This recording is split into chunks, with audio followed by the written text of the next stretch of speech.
everybody, welcome to Living Traditions Homestead. My name is Sarah.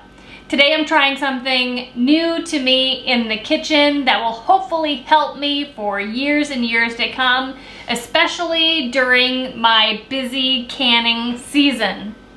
Now, I have done quite a few canning videos in the past, and I've done two videos that I think in the future, what I'm going to try today, will be very, very useful.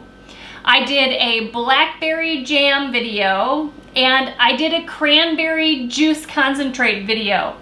In both cases, I really was trying to extract the juice from the blackberries and from the cranberries so that I could either turn it into jelly jam or I could can the juice. And I had difficulty getting the seeds out of the blackberries, and I had difficulty separating the juice from the hard pulp of the cranberries. So a very wonderful and generous subscriber sent me a juice extractor that will extract the juice out of lots of fruits and veggies using steam. And I'm going to try that out for the very first time today. I'm hoping that will be very useful for me. And then I'm hoping that maybe it will be very useful to you.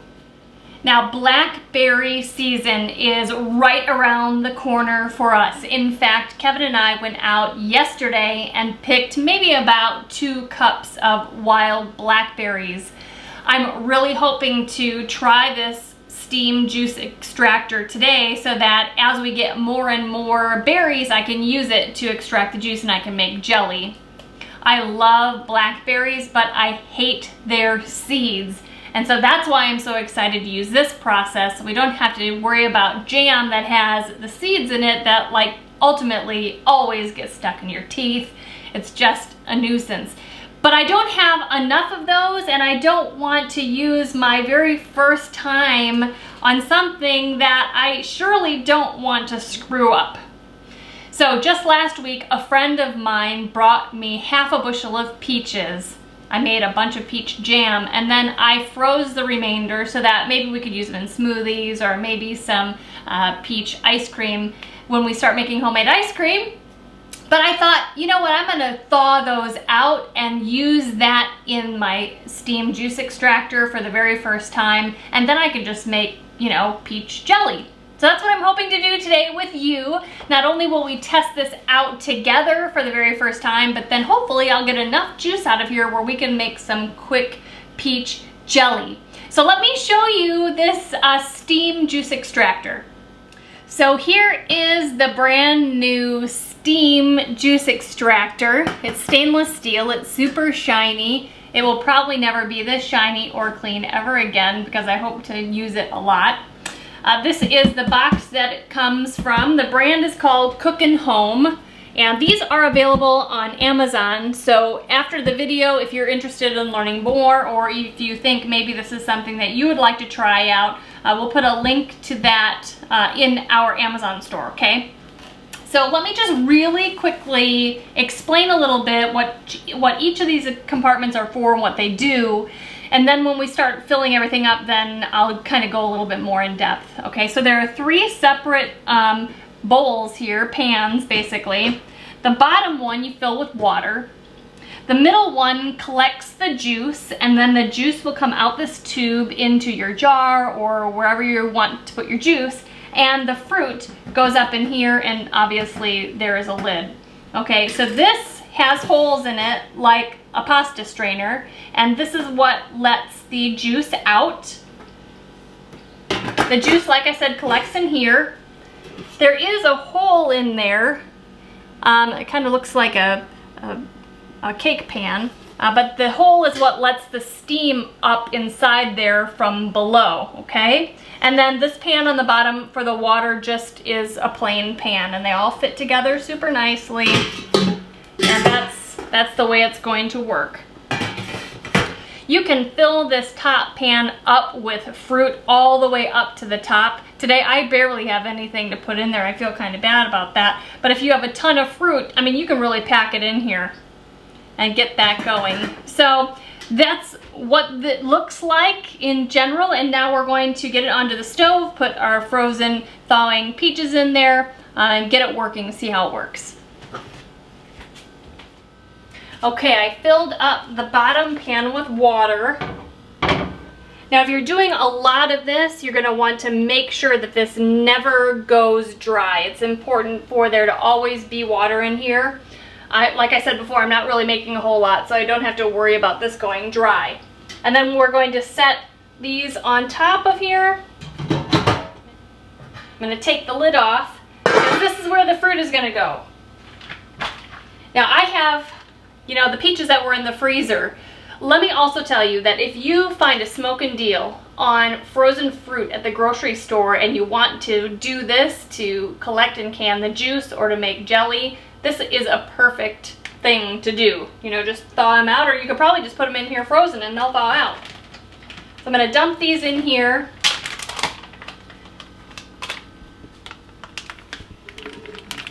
I already have some juice in the bag from thawing out, so the juice is gonna start collecting right away for me. But if I had whole fruit, say apples or grapes, or, you know, whole peaches or blackberries and stuff, it will take a little bit longer. Okay, you can see the fruit in there. And the juice falls through those little holes into this collection area. And then when it fills up enough, I'll be able to use this little hose to drain it into jars or whatever. So I'm going to turn on the heat, just on about medium, to let this steaming process start. Once it's time for me to start draining some of it out, we'll come back and I'll show you how that works. So I think we're all done. Now, one thing I want to point out is that inside the box that this came in, there is just a tiny little booklet that comes along with it, and it gives a listing of how long everything should steam until it's done after it returns to a boil. So in this case, peaches should steam for 45 minutes, so that's what we did, and the 45 minutes is up. So a couple things. The juice is collected in here, and so the juice should come out this tube when I open up the spigot and let it drain down in here. I have not put a lot in here, so there may not be a lot of juice in there. But the other thing is, there's still fruit that looks good up in here, like maybe I can use it for something else. So I do want to take this off of there, let it cool a little bit, and taste it. If there's any flavor left in it at all, I want to freeze it so that we can use it in smoothies or in ice cream later on. So let's try to see if the juice will come out of here. I've seen several videos of this, and when it's full of juice, it just pours out. But because there may not be much juice in there, because I'm just trying it out with a small batch, I'm not really sure how much is going to come out, or if it'll just flow out, or what the deal is. So you can see that there is juice in the tube, and there is a little clamp on here that at least slows down the juice flow. It definitely doesn't stop at 100%, but when you press some on it together, it opens it wide up. So let's see how this works. So not much juice came out of the tube, but I think it's because there's just not much juice in there. So let's go ahead and take the top off, see what's going inside of both the top and the one where the juice is supposed to be collected. So I'm going to take this off. We can look at what the fruit looks like inside of there.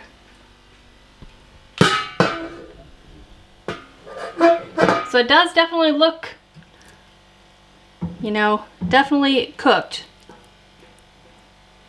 So let's take this off there and look at the juice inside the juice collection area. And I'm going to let this cool down so we can taste it. Well, there is juice down in there, but like I had thought, there's just not a whole lot. So that's why it's not coming out of the tube. So rather than just using the tube, I'm just going to pour this into my measuring cup to see how much we got out of there.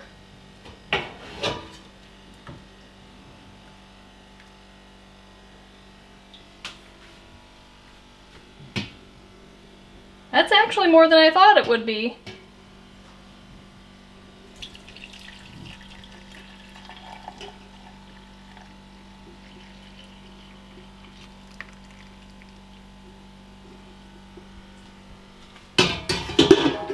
Take a look.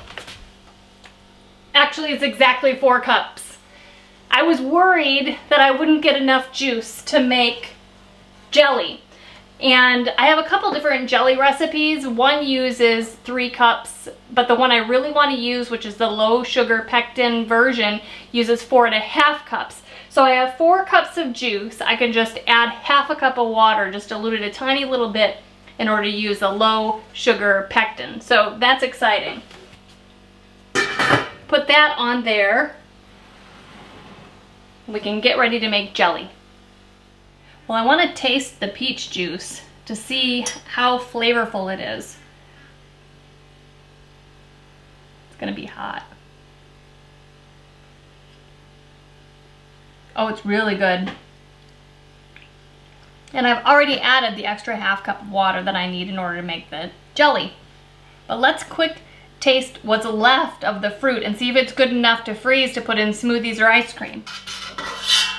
Now some of these I still have the skins on, which will be nutritious.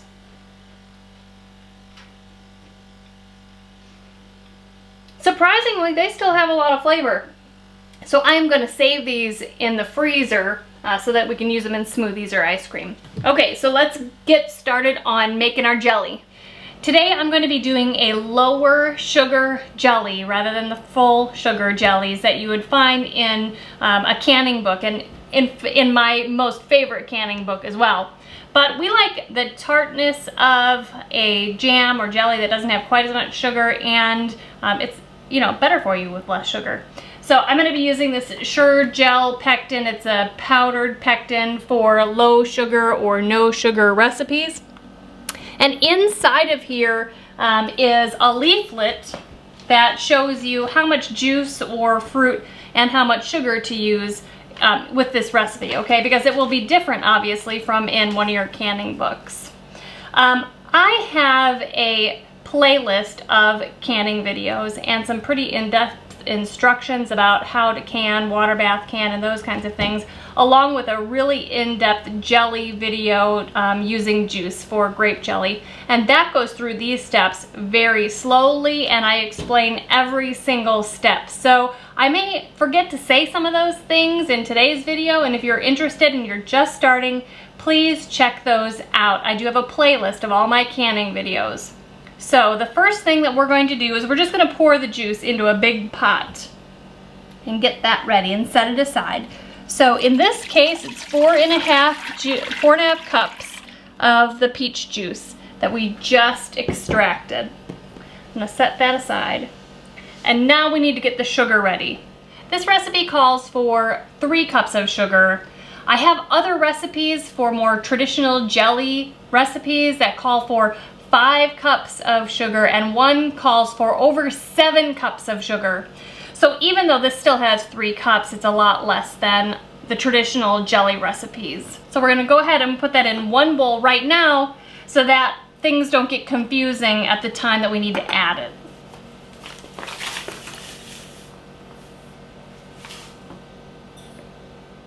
Now that we have that in here, we're going to take out 1/4 cup of the sugar and put it in a separate bowl. And we're going to mix our pectin in with that sugar.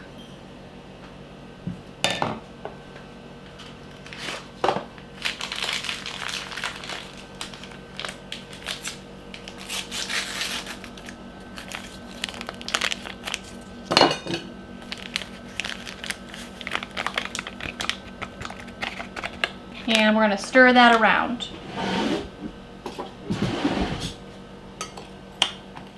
Now that these are mixed together, we're going to pour that into our fruit juice and stir it up.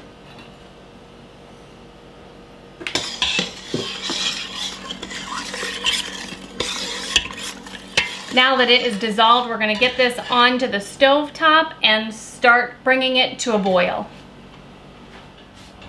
Before we add the rest of the sugar, this juice mixture needs to be a hard boil. It needs to be boiling so hard that when you stir it, you can't stir the bubbles out. So we're just going to continue stirring this until it comes to a full rolling boil. Well, this is boiling really hard. You can see that if I stir it there's no way I can stir the bubbles out. So now it's time I'm gonna add all of the rest of the sugar all at once. I'm gonna stir that in until it dissolves. And then I'm gonna wait for this to come up again to a very hard boil. And then I'm gonna set a timer and let it boil hard for 1 minute. Okay, it's boiling hard now, so I'm gonna set my timer for 1 minute so you can see how bubbly that is. And it's important to allow this process to happen because this is what activates the pectin and will make it work and make it gel so well with your jellies and your jams. So this is important. It can get kind of scary and kind of hot, but just keep with it.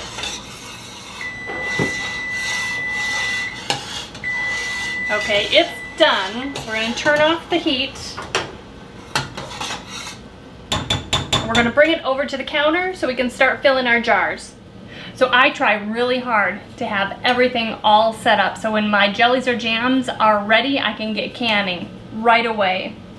So I'm going to start by using hot sterile jars, and I'm going to be ladling the jelly into the jar. I'm going to use a funnel to make sure that things don't splash all over the place.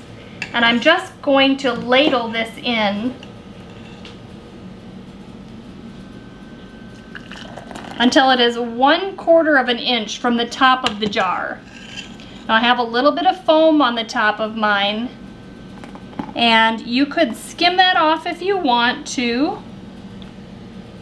It's really just a presentation thing. I think I need a little bit more. And now I'm going to measure. Looks like I need a tiny bit more in there. When you're canning, the space between your liquid and the top of the jar is called head space. And that's important to make sure that the canning process works appropriately.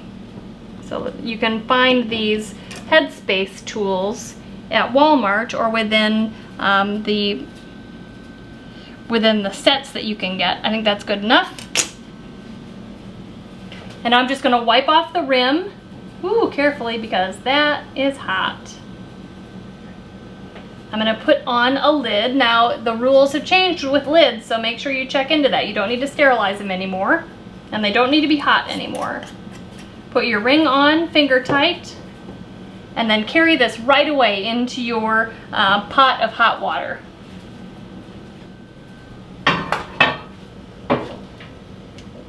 Keep it in there, and we'll keep doing that for each jar until all of the jelly mixture is used up.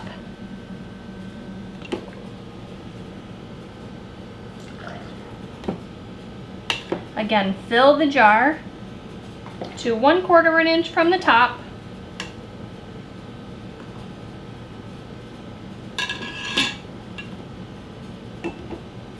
Check it, make sure it's good. It is. Wipe off the rim of the jar.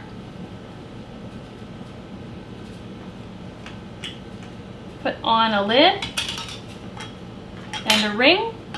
Tighten it up. Doesn't have to be super tight. Ooh, it's hot. And put that in your canning pot. So this recipe ended up making just under 6 jelly jars of jelly. So this last one is just a partial. So we'll just put this right in the refrigerator and not process it.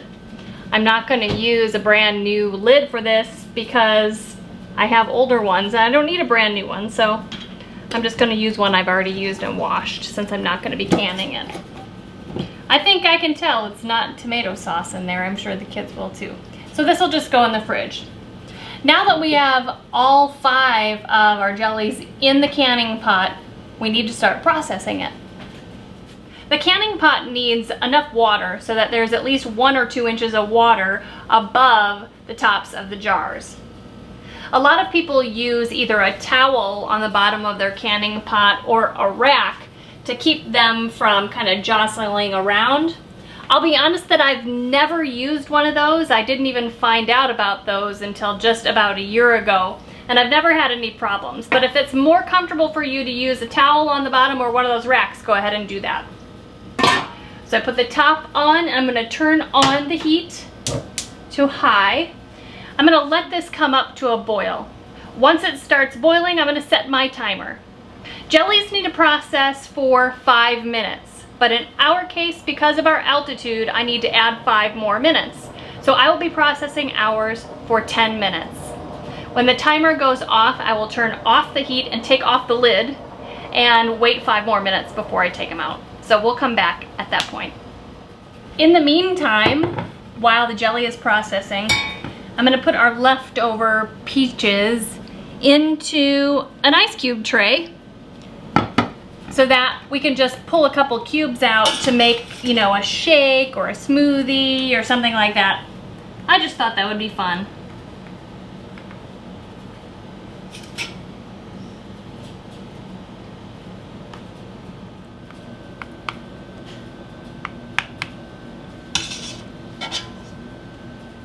The timer has gone off, so I'm going to turn off the heat, and I'm going to take the lid off, and I'm just going to let it sit just like this for 5 more minutes before I take the jars out of the canner.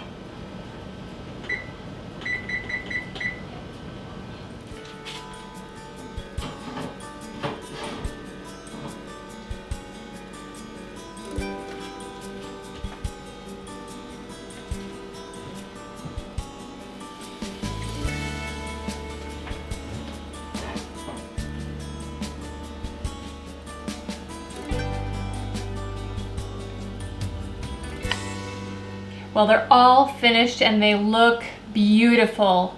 You guys, I'm so excited that one of you sent me this steam juice extractor. Thank you so much. It's gonna come in handy on the homestead to do berries and all kinds of things. I'm excited to start experimenting and to really get some serious canning done. I recommend it, you guys. This was easy, right?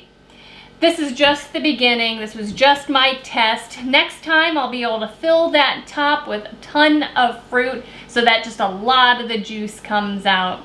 I hope you enjoyed learning about the juice extractor, and I hope you enjoyed doing a little bit of canning with me again today. If you enjoyed this video, make sure that you subscribe so you can see more that's coming up. And you know what? I want to hear from you guys. Have you ever used a juice extractor like this? If you have, what did you extract? What creative things can you suggest that I try? Until next time, you guys, thank you so much for stopping by the homestead. Take care and God bless.